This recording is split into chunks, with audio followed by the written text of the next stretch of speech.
It is just an absolute honor to be sitting here with a friend of mine for 3 decades, Rob Brenneise. How are you? My gosh. It has been a while. I know. I think we had hair when we met. That's how long ago we that are. was. And your daughter's the same age as my son. Yep. That never worked out. But that never worked out. We were trying to get him married the whole 30 years. Is she still a karate champion? Yes. So Rob has been on the lab side of the equation. I knew him probably 20 plus years at Denmat. Correct. And now, Bob Ibsen passed on. Yes. And he was we got to podcast him before he passed on. Awesome. That was really great. He was just a legend. And so you went from one legend, Bob Ibsen, to the other legend, Jim Glidewell, right? Both in Southern California. So I feel like, these dentists take a Impergum impression and send it to the lab. But if you've been practicing 30 years, sending the impression, I think they need to hear from the other end of the guy like you receiving the impression. Yeah. So what's got you passionate now in dentistry after 30 years? I mean, to your point, I've been fortunate to work with two legends for sure. So I've always had great opportunities given to me and working for great companies and great products. Right now, extremely passionate in joining Glidewell about their in-office milling solution, the Glidewell.io. Okay, so in office, they also call it chairside milling. Correct. Well, yeah. What's the official term? Is it in-office milling or chairside? No, I think to the doctor in the industry, it's chairside milling. Okay. Yeah, the in-office is just kind of the branded name for Glidewell. That's right, the IO. Yeah. So Glidewell.io, and that's actually the website. Yes, correct. Yeah. So if you so whenever you usually see .com. That's the generic one. But what people have been doing is they've been taking the internet country code. So there's like 220 countries. So IO is the islands of England or England. Yeah, I think when you were looking that up yesterday, it was something like that. I wasn't even aware. So you took the British Isles.io because it's Glidewell.inoffice. Correct. So you have Glidewell.io. And I like to explain like this because they're commuting to work. They're not taking notes. Right. So you put it in their head, their walnut brain, they can go back to work and type in Glidewell.io. So what is Glidewell.io? So yeah, it is Glidewell's, putting their foot in the door with an in-office milling solution, which kind of seems counterintuitive for a laboratory, let alone largest laboratory in the country, if not the world, right? Well, it is. I get asked by dentists daily and even industry of, why are you doing that? Isn't that taken away from what you're doing? And, I think one of the things I've learned in my short time with Glidewell already is them wanting to be their own disruptor. And I guess one of the best analogies I always hear is Blockbuster Netflix. Blockbuster was market leader, thousands of stores, and new technologies were emerging, and they just felt they weren't a competition, and all their customers wanted to come into their store, and Netflix wasn't a competitor. And Barnes & Noble was the last person to sell books on the internet. What were they thinking? Right. Yeah. So I think this is right in line with those concepts, and Glidewell, probably one of the only laboratories in the world that has the ability, talent, resource, money, and vision to build their own in-office mill. The software is designed by Glidewell. So it's, just a way for them to continue to evolve with their customers and give their customers what they want. And you want to mill in office? Great. We're there to support you. You want to send to the lab? Obviously, that's still an option too. I want to back up a little bit. Yes. So the first chairside milling machine was Cerac. Correct. Pretty much the market leader. Sure. Then E4D out of Dallas popped up. Then they were swallowed up by Plan Mecca Plan Mecca out of Helsinki, Finland. But it seems like a lot of people, it seems like it's more popular to do digital scanning than chairside milling. So can you talk about digital scanning first before we absolutely talk to I think you're right. Chairside milling. That is more accepted right now and is becoming a norm, and I think the next couple of years it's going to explode even more. So it's kind of the first step into the digital When did foray. you start seeing digital scans come in, and what % of the market share is it? And I'm just talking about the bread and butter 6-year molar individual single crown. So I guess from my perspective and experience, really started to see it, well, probably 5-6 years ago. It's been around longer, that's obviously. Brand new when you're old as us. Right. That's not even, that's less than 10% of our life. Yes. Yeah, sadly. But yeah, and then, definitely the last 2 years, it's picked up a head of steam. And I think the next 2 to 3 are to a tipping point for digital impressions. So we're not really at a tipping point. What percent? I'm going to give you hopefully an educated guess based on some of the things I've read. It's 20-25% of the market. That's huge. Are users right now. 1 in 4. So, that's huge. Yeah, if I'm quoting accurate information, but that's but from the labs, the largest lab in the world side, I still, I'm educated guess. I think it's a tenth of the cases coming in are digital. The rest are still physical impressions. Okay, so 1 in 4 dentists has a scanning ability, but only what percent of the I think it's about 10% of the cases that come in. Yeah. So as a lab person, would you rather I send you, I'm old school. My first impression was in '84, and it was Improgum polyether. And here I am, 56, and I took one last week, same thing. Would you rather I send you 3MSB polyether Improgum in a quadrant tray, or would you rather I send in a scan? I think definitely the scan. I think any lab would probably feel that way. Doesn't make you a better impression taker. If you're taking bad impressions, just because you have a scanner doesn't make you better. You still have to do it right and take the time. But definitely it's faster, easier, better from the lab perspective. Glidewell, you send in a scan, you can get a case back in 3 days. Gets it. But explain why. Well, it's basically can get into production quicker. And at Glidewell, any physical, all those physical impressions they're taking, they digitize. So they take all those physical impressions. So they don't warm up with stone anymore. Right. They scan them and turn them into digital and get into the digital workflow. So basically, we're skipping that step. Yep. That's why it makes it faster. Yeah. So faster, easier. So instead of taking the Improgum and scanning it in a box, you already have the digital scan. Right. And that saves you time and money. Time and money, and the data shows fewer remakes and less adjustments than physical impressions. And how much less remakes and less adjustment? I mean, I've heard some say that if you send in an impression, it's 5% remake. You send in a scan, it's 1%. Yeah. Do you think that's? So yeah, that's probably pretty close. And and how you translate that into what 80% less if you're using that 5 to 1 to 5. So. It's definitely, I think any lab loves their doctors for that.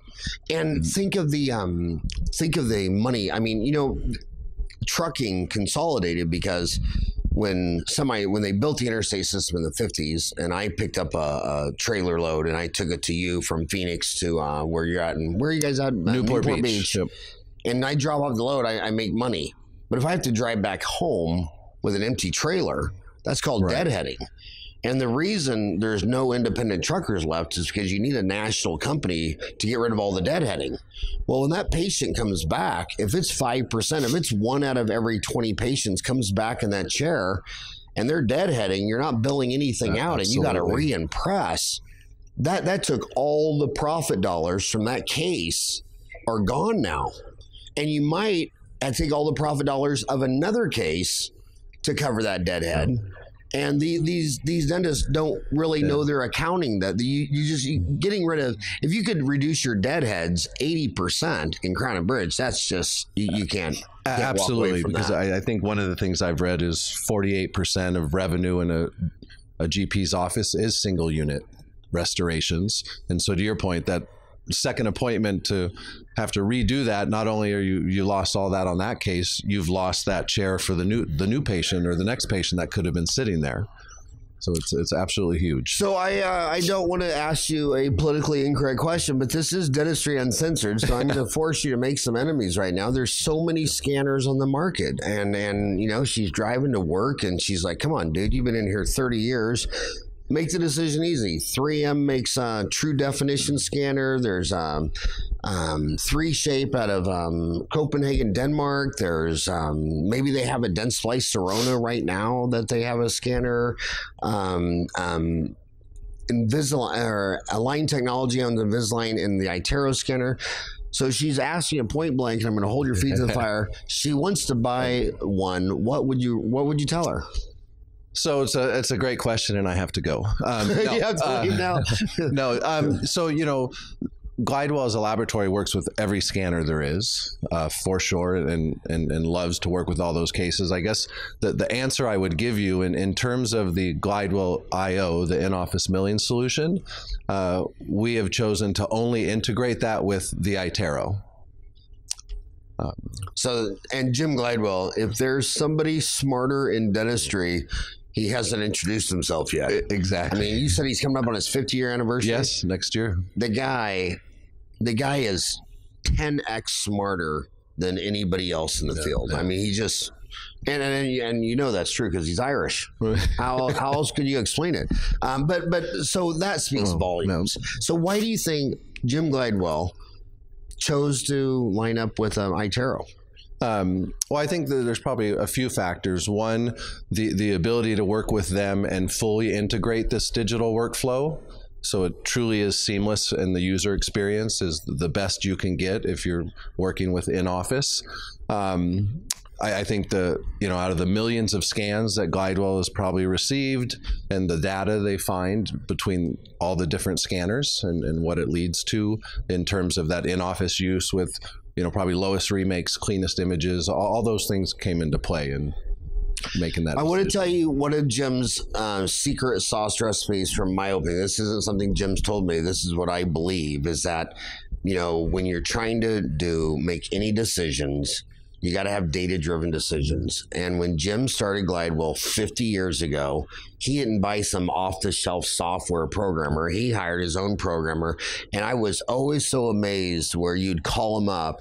And I'm always talking to you about you don't know your phones. You don't realize that 39% of your phones get rolled over after 3 rings to voicemail or not answered or not picked up. But the whole 30 years you called Jim Glidewell, they would the incoming number, they'd already know it was Today's Dental. They already know your whole history. That operator knew everything about my relationship with Glidewell from day one. So when Jim makes a move, it's not a gut feeling like, well, I got a gut feeling this. It's all data driven with Jim. So he's just data. So obviously he was seeing something better with iTero scans than all the other scans, or he would not have made that decision. Right. And I can't think of Jim making a bad decision for some superfluous reason or something. Yeah, I mean, point well taken, and I think you're right. I think technology has always been a vision of Mr. Glidewell's and ahead of the curve, and has always used that to their advantage, which is ultimately the advantage for the customer. So your chairside, Glidewell.io in-office chairside milling, in-office milling. If you're going to do that, you need to have the iTero scanner. Correct. How much does an iTero scanner cost? How much does the chairside milling cost? Is there a package deal on it? Yeah, so if you look at iTero, their Element 2 is $33,000 retail. The Glidewell Fast Mill and design software is $50,000 retail. So 83 retail, but packaged is about 76,000 as a bundle. So there's a package. And I doubt savings. None of my homies write a check for that. They probably all installment credit. Right. Yeah. Lease is a lease to own. No, it's purchase. So, but most are financed. Absolutely. And what is the average finance? What we see is 5 to 7 years. So being financed 5 years, 16 months to 72 months. And then what would that monthly payment be for 60 months? What would it be? So it's about, for the whole system, about $1,400 a month if you're financing for 60. Okay. $1,400 a month. So that would be, okay. So 14 single crowns would make that, right? I mean, 14 crowns at $100 would be your $1,400 a month payment. No, good point. So yeah, we usually at our price point can show somewhere 15 to 20 units that you might be sending to your lab. If you mill those in office now, you can basically implement that system without increasing your expenses. Instead of sending to your lab, you're sending to yourself or your equipment. And anything over that, you're immediately seeing a return. Okay, now explain to her why she should chairside mill. She's scanning it anyway. Right. say she uses iTero anyway. She's got an iTero, and a lot of people have iTero. It's an extremely popular scanner because of all the people doing clear aligners with Invisalign. And it's funny how when you orthodontists get really mad at Invisalign for some business thing they're doing with Smiles Direct Club or opening their own stores, whatever, I say, well, then are you going to quit using Invisalign? They go, no. So it's kind of like you might be mad at the owner of Mercedes-Benz, but you're not going to trade your Mercedes in for I remember that in our early days with Rembrandt, right? Rembrandt whitening toothpaste, and had consumer products, and dentists were upset because there was Rembrandt whitening at the time. Oh, but absolutely, it just drove the overall market. Back to Bob Ibsen.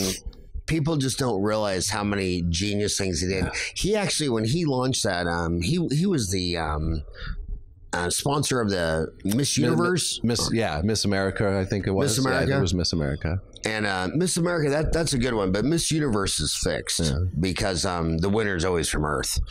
No one's ever won from another solar system, so it's totally a rigged system. Let's just say she's already got the iTero because she's doing clear aligners. And so she can already send you an iTero scan, and then you'll give, what discount do you give if I send in an iTero scan for a single unit 6-year molar? So $20 off the unit, and you'd save $7 in shipping. So $27 ultimately.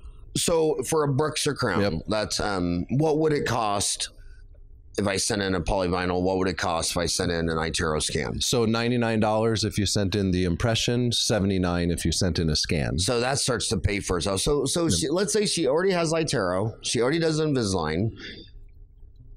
Why should she not save $27? You said. Mm-hmm. Yes. Why should she not save $27 and send in the scan to you, and you make the Bruxer, versus she in-office chairside milling next to her? So great question. I think it really depends on the office. So if you look at being able to do in-office or single visit crowns, one that I did mention is the system's the only system that can mill fully sintered zirconia in the Glidewell mill. So there is no oven time. So you're not becoming a lab tech during the process. So that's one of the reasons bringing in the system. So you have patients who maybe are asking same-day dentistry, one visit, right? They're becoming more educated. Some patients are asking. Maybe dentists around your market, in your market, are offering the same solution, so you need to be competitive. We have many customers who bring it in just to reduce their lab bill, haven't even really adopted the same-day part. They just mill their crowns at a 60-70% lower price and have their patients go home in temporaries for a couple days. But it gives you all those choices. Sometimes you do have the emergency. The patient has to have it today. You're the only one milling sintered zirconia. Sintered? So it's hard. Right? Every other mill has to mill it in a soft state. And then after 10, 15 minutes, your team member has to come, take it out of the mill, basically get it ready, put it in an oven, fire it for another 15, 20 minutes. And during that process, they're touching it 2 or 3 times and becoming a lab tech, which is counterproductive to the whole reasoning of having an in-office solution. So with Glidewell's Bruxer now, it's fully centered, comes out of the mill, just polish it up and place it. So while it's milling, you're staying productive. So I got these 2 female dentists who are identical twins at birth. Okay. And they're only separated by an operatory, right? So they both seat the patient, numb, prep, they do the whole thing. They both take an iTero scan. One sends it to you. The other one at that point takes it, makes a temporary. Right. And so she's going to make a temporary and then release patient. And then they're going to come back deadhead for a cementation later. How much time would it take chair 1 to chairside mill the crown and cement versus the person over here making a temporary? So we believe the digital workflow, you do a single unit crown in about 1:35 minutes from start to finish. For an average crown? Yeah. With a temporary? No, with milling it in office, forgive me. An hour and a half? Yeah. Total time. Yep. Okay. And then what do you think it would be for making it temporary? So just because we always ask the doctors to, so we're using their numbers, you know, or their time based on what they do. And I think it's normally, it's an hour and a half to 2 hours is an answer they'll give us. You know, we'll ask them what's appointment 1 and they'll tell us an hour. What's appointment 2, and depending on the office, they'll say 30 minutes or an hour. So, you know, depending on your office, it could be the one appointment can be in the same amount of time as you do two appointments, but you're not temporizing, you're not anesthetizing the second time, not flipping a chair, which has cost to it, or it can save you time for those offices. So it can really be even, 2 hours. Even or less. Yeah. So you're saying that you could in 90 minutes. Seat the patient, prep the crown, mill it out, chairside zirconium, seat, done, hour and a half. And then the other person, that first one would be an hour, and then they'd have to come back later for another 30 minutes to an hour. Right. So it's about the same. Yeah. And again, that's just, we always use whatever the doctor tells us. And, you know, if you... So, but what about a system where you had to have an oven? How long do you think that's taking? So, say CIRAC. You know, I'm going to say it's probably taking longer. And even if we take best case scenario and say time is equal between the two, during that time with the other system, your staff isn't being productive in the office, right? Because they have to handle the material during the process. So I think, you know, even if all things being equal, this is more beneficial because your staff continues to be productive in the office and not having to be the lab tech during that process. If we're saving 15, 30 minutes comparatively, then it's a huge advantage. You know, I don't know if you know this about your first employer, Bob Ibsen, but he actually wrote the first book on cosmetic dentistry, and it was called Adhesive Dentistry, because you have to remember, you have to get a technological revolution in order to have a market revolution. There are all these market, like take all the franchise in the United States, like McDonald's. Well, you wouldn't have McDonald's if Eisenhower wouldn't have laid out the interstates. Before the interstates, most Americans never went their whole life without going 100 miles away from home. And Bob Ibsen started that cosmetic revolution with adhesive dentistry. So my question to you is, all of my restorations are full gold. I would never do anything. I mean, full gold is just, there's nothing that compares to it. But I know the market wants white, tooth-colored restorations. And I always call that the aesthetic health compromise. A gold filling lasts longer than a composite filling. I don't think anybody on planet Earth doubts that. I don't think Jim would doubt that. I'm sure he has a lot of data for that. But the market all wants tooth colored. Yep. I'm sure your daughter wants tooth colored. Absolutely. What would you cement that tooth colored Bruxer restoration with? So they just recommend a resin modified glass ionomer is the kind of the material of choice. Any brand names? No, I mean, none specific. You know, usually at the educational courses, the doctors will ask, and it's, you know, whatever they're cementing their zirconia now, that is fine. It's working for them. Tell Jim what I would love to have more than anything, with half a century of data, how long he thinks just on a 6-year molar, and we'll keep everything constant with the same tooth, you know, like number 3. How long does he think a full gold crown lasts versus a porcelain fused to metal, which was most of our lives? Right, absolutely. And now it's zirconia.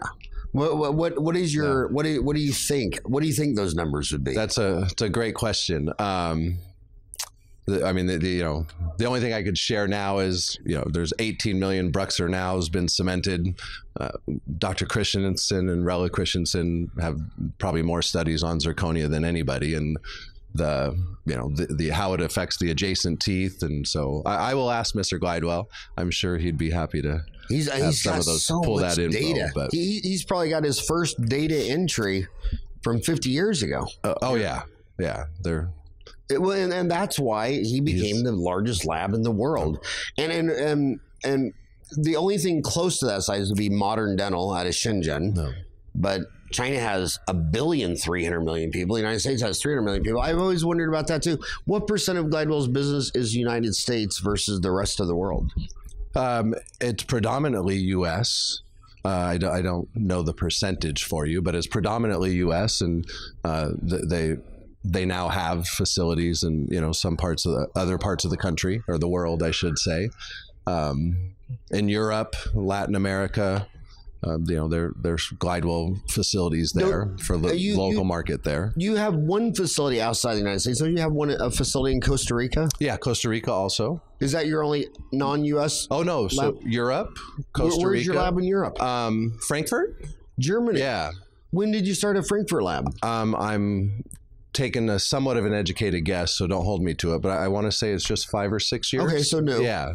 And Costa Rica, probably 10 years, right? I'm probably, you might know better than me at this point. I was drinking when I was down there. There was you thought you saw it. I thought I saw it. Well, Costa Rica is really exploding with Canadians and Americans.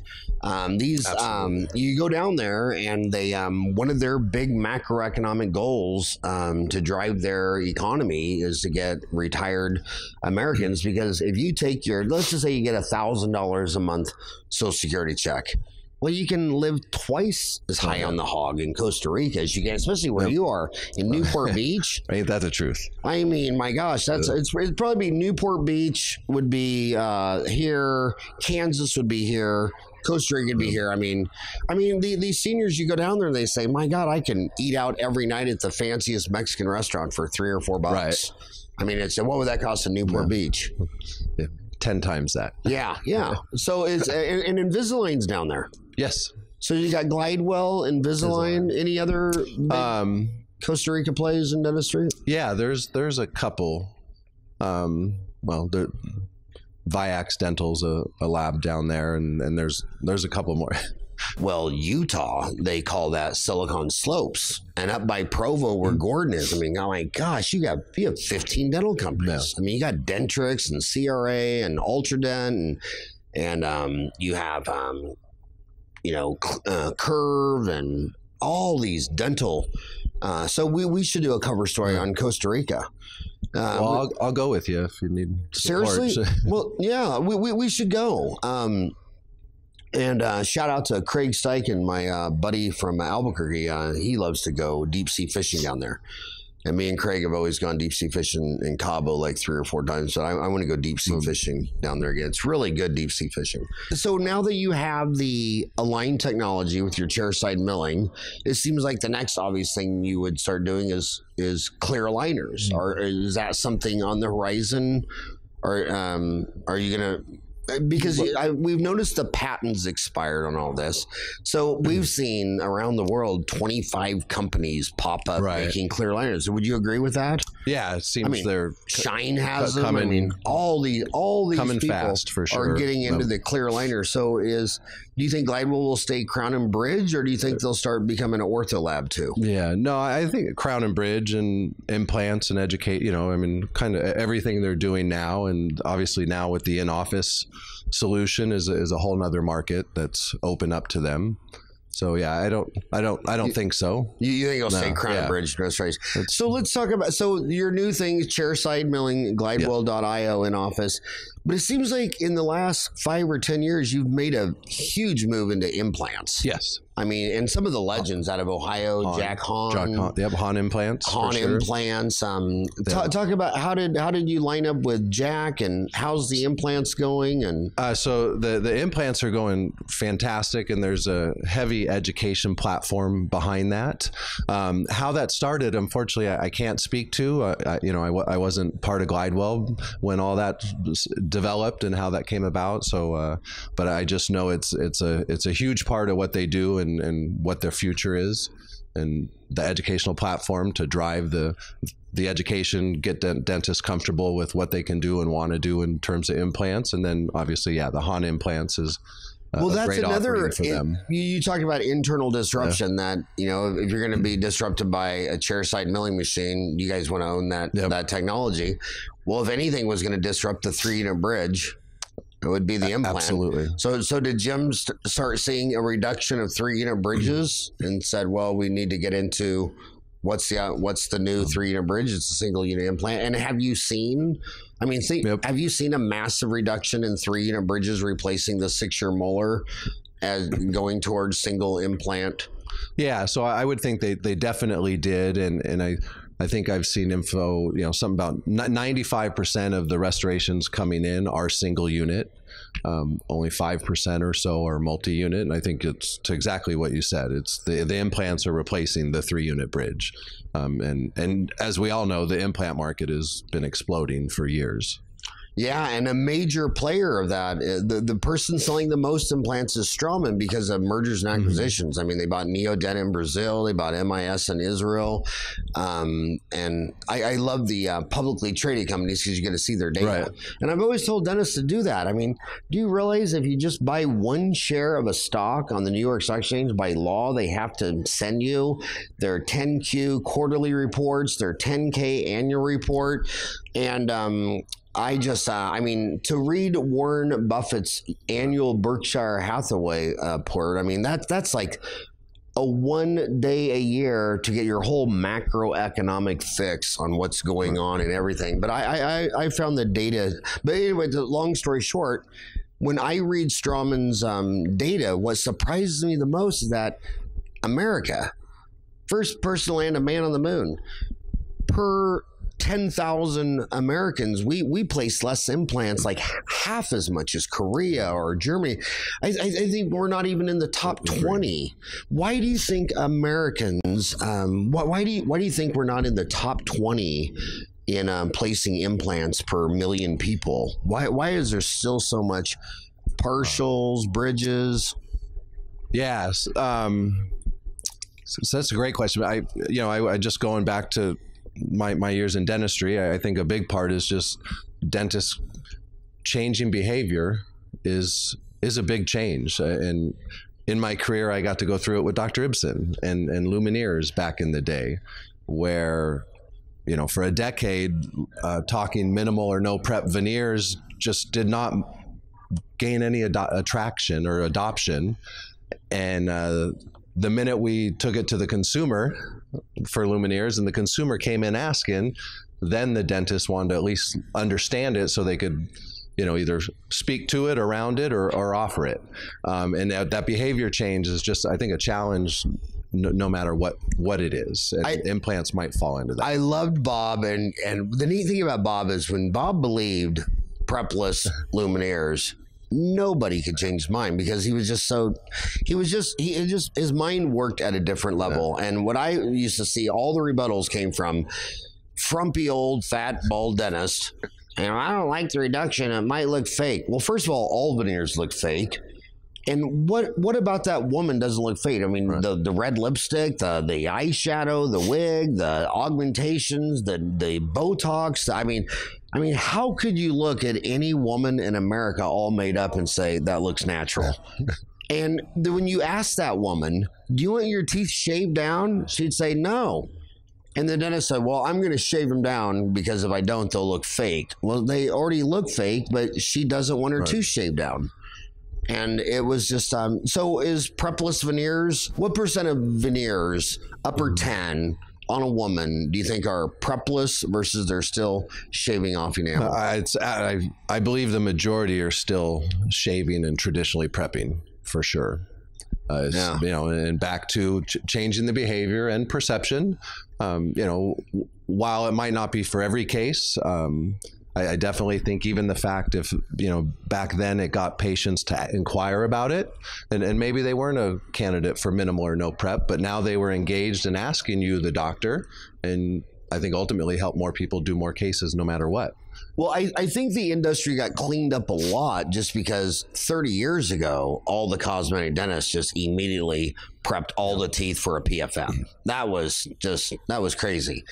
Then when it started to go to veneers, there's still a lot of reduction. But then when the cosmetic dentists started adopting ortho and now Invisalign, so now that you got all these cosmetic dentists who at least have the skill set to unravel it with some Invisalign, even if you just went 3 to 6 months Invisalign, you reduce so much prepping. So I think it got really, really conservative by dropping from where you had to cement a PFM when I got out to then you could eventually bond on a veneer, but then unraveling it with ortho, so it's getting better. But I mean, you look, and the other thing about beauty, I want to tell you that when they do studies on beauty, it's so funny that the number one variable is the psych state of the mind. Like if the girl's sad, people will rate her maybe a 6 or 7. But if she is really happy, she'll bump up to an 8 or 9 or a 10.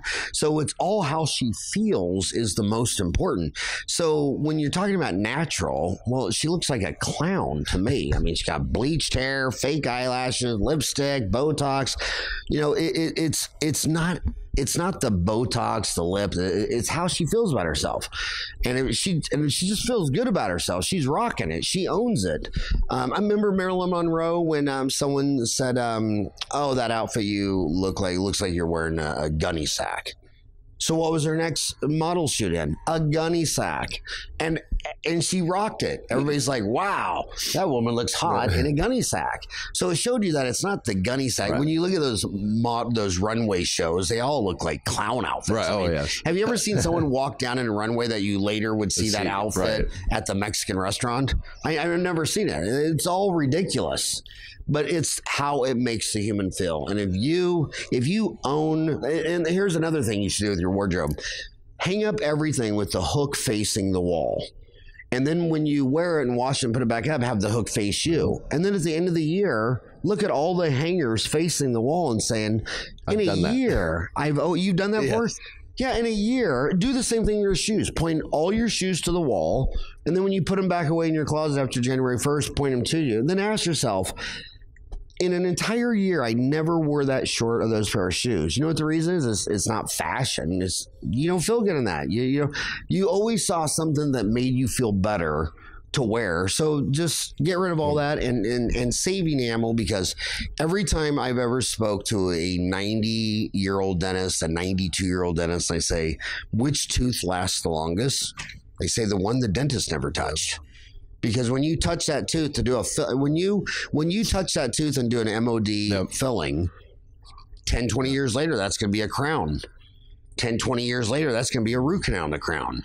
10, 20 years later, that's going to be extraction, an implant, and a crown. And it all started because of the first time you touched the tooth with the filling. So touching a tooth condemns it to a life of retreatment. So a true minimally invasive dentist, like Bob Ibsen was, a true minimally invasive dentist is your hygiene department, teaching kids how to not get cavities, change their diet, brush, floss, fluoride treatment so they never have a cavity, so they never get a filling, which turns into a crown, then a root canal, then an implant. And especially now that people are living longer. I mean, we just had Guinness register the oldest woman in the world as of today. And the first thing I did is I took that year and I times it times 24 hours, and she's right at 1 million hours now. Wow. So now we have the potential of a human being born could live 1 million hours. So think about that when you're shaving off enamel to do veneers. This person could live 1 million hours. Are they really going to live 900,000 hours after those veneers? And the teeth are like, yeah, we got this. We're good. We're good for another 900,000 hours. It's a long time. That is. You know, a really long time. Do you think you'll hit 1 million hours? I don't know. How old is she? 117. Oh, wow. 117. That might be pushing it. Knowing my luck, the beer would run out first, and I'd have to spend the last 12 years sober. So we talked about the chairside milling. What else are you passionate about? What's got you excited? Oh, I think the whole digital workflow is really where my passion and excitement is and focus is, and where it's 3D printings, right? Next or coming or here, all the above, I suppose, and what that's going to be able to do for dentists in office and what materials will eventually be available. And so we even see that as part of the evolving ecosystem of the Glidewell IO is a 3D printer will be next that just allows you to do some milling is things. reduction. Chairside milling, you start with a cube and you reduce it. And it would save a lot of material to just print it. printing right now, is it all bleeding edge theoretical, or do you see something that's gone from bleeding edge to leading edge? Is something here now? Or well, I think in terms of what they're doing in office now, printing models, surgical guides, mouth guards, we always get asked, can you print a zirconia crown? I don't think that's here today. Can it be? I wouldn't know. Mr. Glidewell and the team behind Glidewell probably would have a good idea, but it just right now they can print longer span temporaries would be a great use for in office that you can't necessarily do, say, in an in office mill. So are you selling the printer equipment, chairside printing for temporaries? And not yet. That's on our roadmap, so that probably within this year or next year. Then what material would it be printing? That's a good question. Don't know that. I think that's part of figuring out what we want it to do, what the customer wants it to do, more importantly, and being able to provide. You know what I want it to print? What? You know what I want it to print? A gold onlay. Because one of the reasons you can't print, the reason you can't mill a gold crown is because think of what percent of that block is milled away in waste when you make an onlay. What would you guess? 90%? Yeah, I would say 80, 90%. 80-90%. So there goes gold. But printing gold, and then where would that lead to? Could you imagine taking a scan, you extract a tooth, and instead of placing an implant where you have to make the hole fit your implant just to scan the socket? Could you imagine scraping out, rinsing the socket, scanning it, and then milling out a titanium implant that you wouldn't even have to just tap it right to place? I mean, that would be amazing. Yeah, instead of having a special. I mean, like on the Hahn implant. I mean, how many sizes are there? So you have all these sizes trying to fit the average missing tooth.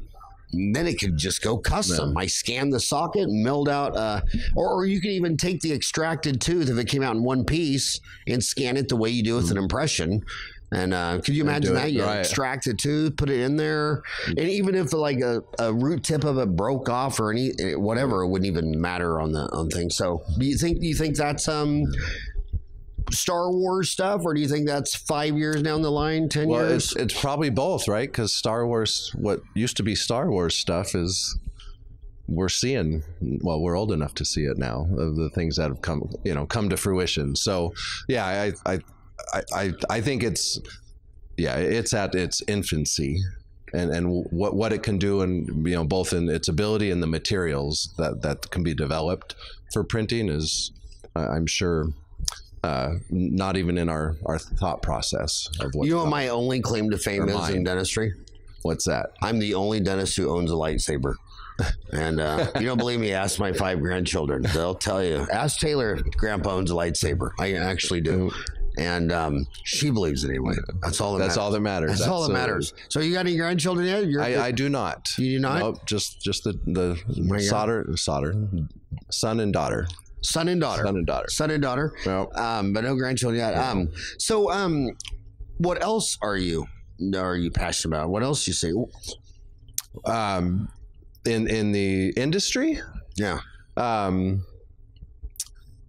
mean, I just, wow. So I think if I go back to, I still have a passion for the conservative dentistry, which is where I grew up in the DenMat world for my first 20 years of my career. So, and you touched on it a little bit about, prepping for veneers. And I still think that's just minimally invasive dentistry is a key and a must. I want to tell you something else. Maybe this is too personal, too much information, but I got to share it. But these two legends you work for, Bob Ibsen, Jim Glidewell. You know what's the most interesting about, Jim Glidewell, Bob Ibsen passed on, but they had no exit strategy.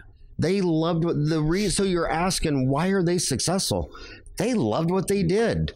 Bob had hundreds of millions of dollars cash. And what did he do? He still did dentistry. When I podcasted him about a year before he passed away, here's this multi-millionaire 80-year-old man. I said, Bob, what do you do? He goes, well, I created this dental office for women in battered shelters. And a lot of them, their lover knocked their front teeth out. So I'm doing what he loved the most, which was cosmetic cases on the front. And most dentists, if I took their financial statement and and traded it with Bob Ibsen, they would have burned down their office and gone to Hawaii and never touched a patient again. And here's Jim Glidewell. I don't know how old he is, but he's got to be 70. Right. And he still hasn't, I mean, he still hasn't sold Glidewell. I mean, he could sell it in a minute on he could take it public. He could have and what's Jim Glidewell's exit strategy? To exit his way from home to drive to work. Absolutely. And you're right. And still talking, 10, 15, 20 years down the road. Yeah. Absolutely. So you've been in this game for 3 decades. And when I've seen so many Denmac conventions and now Glidewell conventions, you've met so many dentists over your life. So give a dad talk. She just graduated from dental school. She's 25 years old and she's just came out. What advice would you give her of 30 years of seeing some dentists that are more happy, fulfilled, successful, and don't want to exit strategy and love what they do versus the ones who didn't make money, got burned out, hated it, wanted to get out? What lifelong lessons of success have you seen that you could share with her at 25? So I think definitely the adopting technology and what's new, continually learning, being willing to change. Still talk to so many dentists. Even about a month ago at a convention, had a dentist come up looking at a scanner, the iTero, and it said, well, I've been considering, been looking at these for, I don't know if it was 5 or 8 years, and still looking. Well, it's what he could have accomplished in those 5 to 8 years, even with the technology that was available back then, just getting started, would have probably made that practice better for it, his patients happier for it. So yeah, it's just the continual learning and taking action, and doing what you love. If it's veneers, straightening teeth, implants, whatever it is, find it and become an expert at it. So I think when the first thing he said, which better not have whooshed over your head, it's taking continued education. The one thing I saw clear as a bell is that the dentists who took 100 hours of CE a year, which means they got their FAGD and the AGD in 5 years, another 5 years had their MAGD. All of those MAGD guys were happy, successful, profitable, love what they did. Yep. Back to the technology is anybody knows, when I put my babies in the bathtub, if it was just water and we're here for cleaning, they all want it out. But if I threw in boats and toys and balls and stuff, they'd stay in there till, their fingernails were all white. And so I call it in our family, I had all boys and their toys. So if all your toys are bass boats and duck blinds and Harley Davidsons and all that stuff, well, then you don't want to be at work. You want to be at home. So the other thing I saw is, if you're a dentist and you rent 1,000 square foot and it's kind of blah and there's no toys in there, but then your home is 3,000 square foot and you got all these toys in there, you naturally want to not be at work and you want to be at home.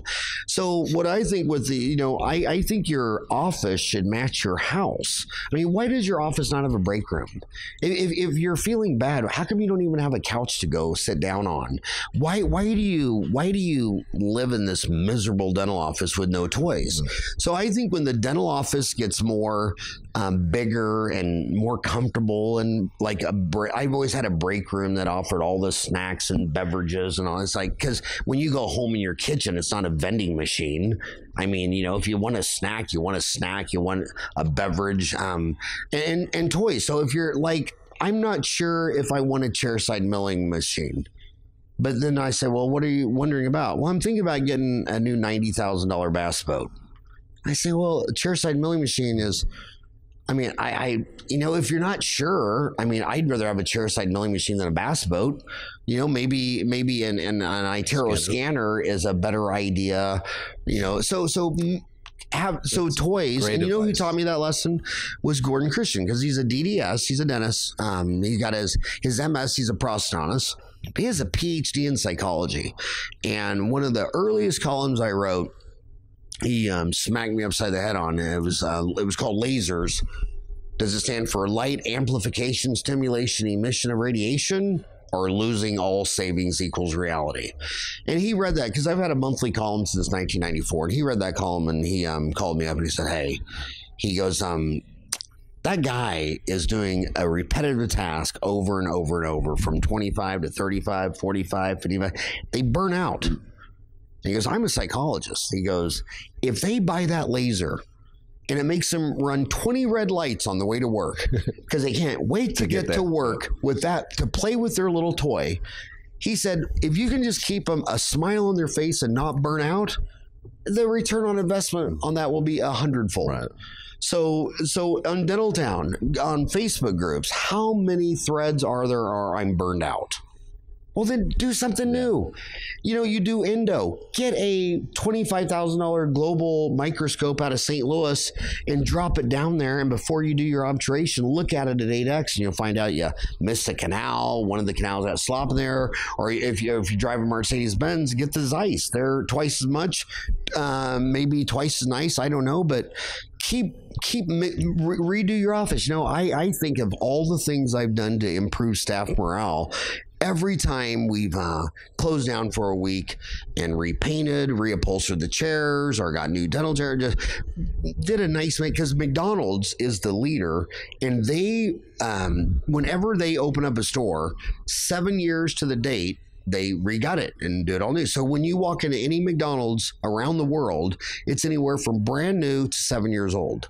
And then you might go into some of these Denny's. There's Denny's out in Southern California that haven't, are the original IHOPs that look like the day they were built. And you walk in and you're like, this is an old rundown Denny's, and it's all run down because they thought, well, I'm not going to fix it up or do anything new. So keep it fresh, keep it fun. You bring up a great point. So listening to you, it just made me think, even, you know, you talk about running red lights to get to the office, break rooms, Glidewell break rooms have pool tables, ping pong tables, massage chairs, popcorn machines. You know, and I think I just really never clicked till kind of you said the same thing. People wanted to be there, and yeah, you need a break, or you don't feel good, you want to sit down. I mean, yeah, that makes a huge difference. Yeah, just if your house is 10x nice, if you want to be at your house 10 times more than your office, something's wrong. I mean, something's wrong. And like sometimes they want to skip out early, like, well, I want to hurry up and get home. Why? Oh, well, there's this game on. Well, you're in a dental office. Why can't you go sit in a chair and watch the game so that you can do your last hygiene check? Because your hygienist says, well, I'm going to have an exam at 5. And you're like, well, my 4 o'clock canceled.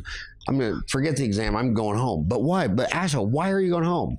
Maybe it's, you're hungry. Well, don't you have a refrigerator in your office? Why is there this big urge to get the heck out of your cage? And there's a great TED Talk on it. It's called The Rat Cage.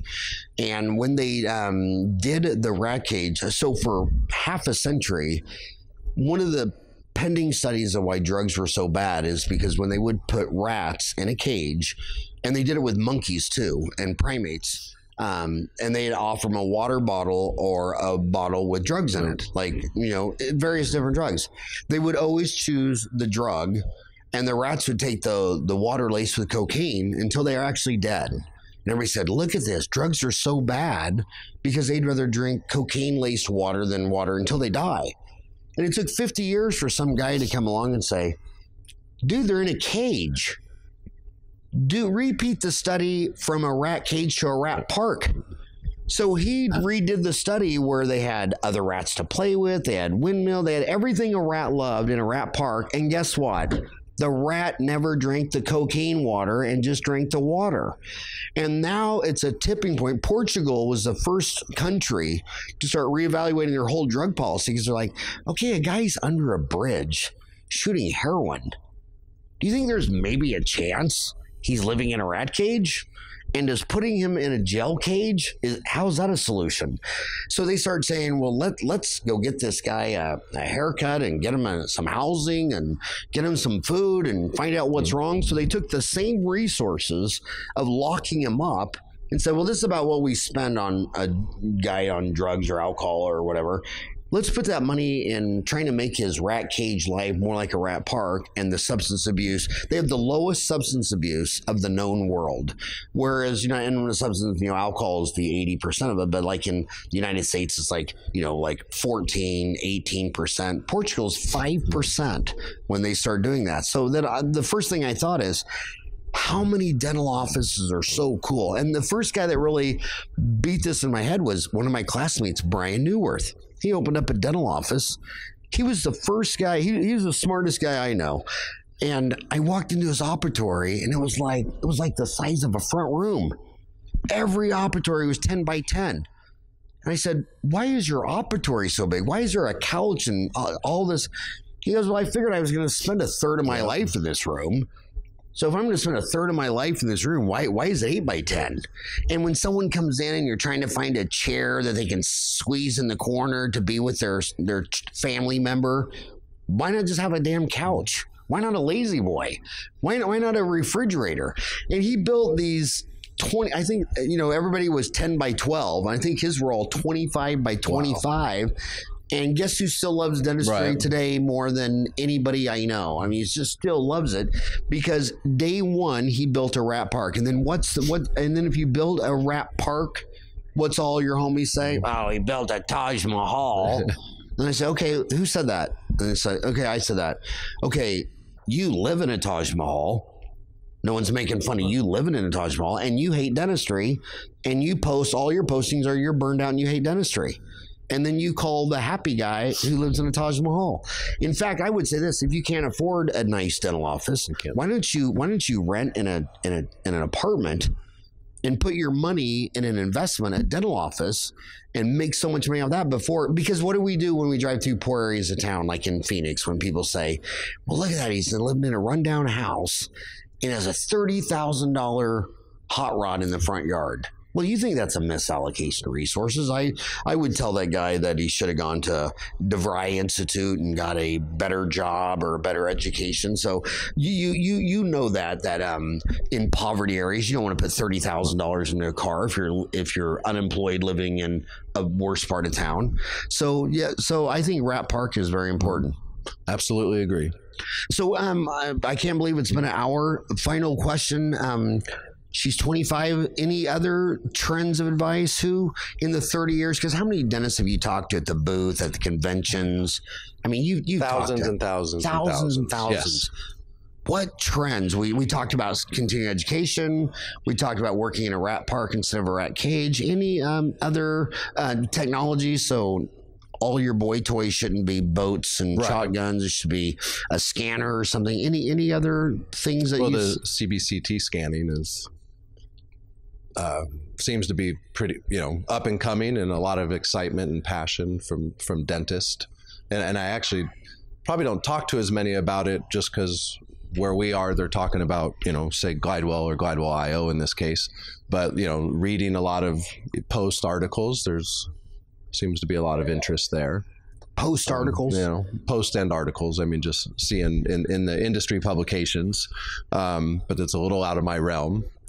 But that's probably one of the other hot topics. Final words. I want you to when this podcast is done, I want you to play this last minute to Jim when you see him. The reason I loved and respect Jim the most is because I grew up with 7 kids in Wichita, Kansas. The whole family tree is Parsons, Kansas, Nevada, Missouri. Yep. Lower class hillbilly redneck area. And I would go to these institutes, and they always talked about wanting to work on A patients. And you didn't want to work on B or C or D. When they would describe the A patient, they're bankers, millionaires, lawyers. And then the B patient was kind of, and then when they get to the C, D, and F patient, they just describe my entire family tree. And I would always think, well, those people need dentistry too.